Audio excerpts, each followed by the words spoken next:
President Barack Obama was born in the United States, period. I think he's doing it now just because he wants to attract some black voters. I don't think in his heart, he's saying what he really believes.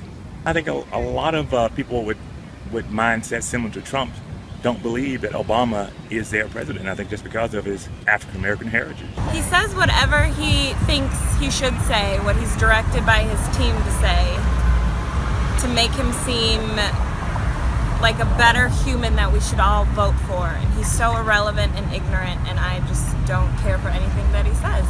He's setting this country back. He's lighting a fire underneath all the people in this country who shouldn't get a fire lit underneath them.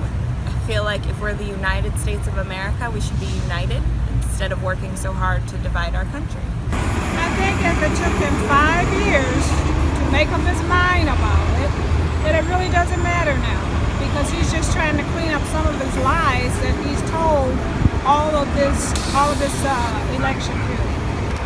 We knew where Barack was born. He had brought his birth certificate up a long time ago, and we knew. I guess Trump didn't see it.